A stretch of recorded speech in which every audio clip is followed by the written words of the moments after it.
France Inter.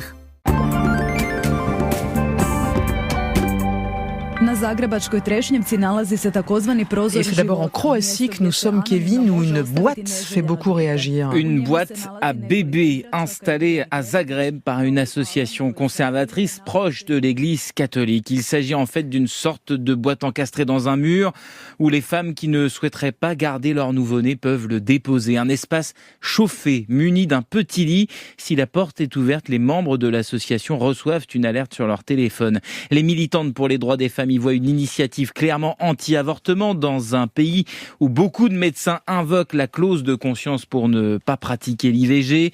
L'association Bethléem Zagreb appelle ce dispositif fenêtre de vie et sa responsable affirme que le but est de, je cite, sauver des vies et éviter des infanticides, assurant avoir eu le déclic lorsqu'un nourrisson a été retrouvé l'an dernier dans une poubelle dans la capitale croate. Plusieurs associations féministes demandent le retrait de cette boîte, affirmant que ça pousse les femmes à mener à terme des grossesses non désirées. D'après Bethléem Zagreb, ça existe dans 10 autres pays européens, dont l'Allemagne, l'Italie et la Belgique, à qui le Comité des droits de l'enfant des Nations Unies demande de cesser de les utiliser.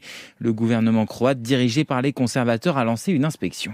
Designación del comandante jefe de las fuerzas militares del ejército de Nicaragua. Et nous voici maintenant au Nicaragua, qui désormais a 2 chefs des armées. Une nouvelle illustration de la dictature qui s'étend sur ce petit pays d'Amérique centrale. Hier, le Parlement, entièrement aux ordres du pouvoir, a approuvé une réforme stipulant que l'armée du Nicaragua est désormais sous le contrôle de la présidence de la République de façon générale en tant que commandante suprême. Sauf que depuis 2 mois, la présidence est bicéphale. Le président, depuis 18 ans, Daniel Ortega, a fait modifier la Constitution pour que sa femme, Rosario Murillo, devienne coprésidente. Ils sont donc tous les 2 chefs des armées.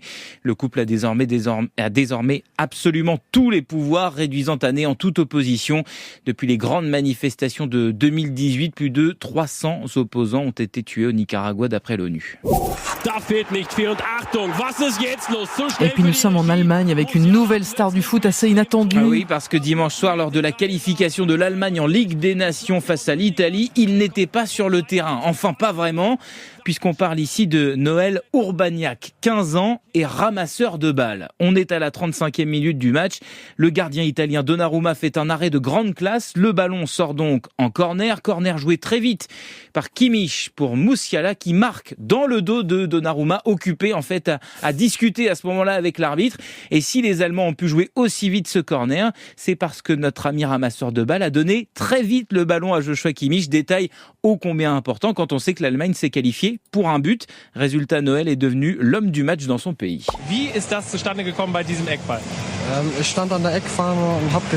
Et il a même eu le droit, on l'entend là, à l'interview d'après-match en direct à la télé allemande au bord du terrain comme un joueur.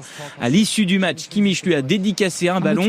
Et sur les réseaux sociaux, la Mannschaft l'a qualifié de meilleur passeur de match. Tu m'étonnes, et son compte TikTok explose depuis, dit-il. Alors en tout cas, les images sont dingues. Allez voir ce pauvre goal qui est en train de discuter avec l'arbitre, en train de l'engueuler d'ailleurs, visiblement. Et c'est sur la page de Sous les radars sur France Inter. Exactement, qui voit passer le ballon juste derrière lui. Kevin, merci.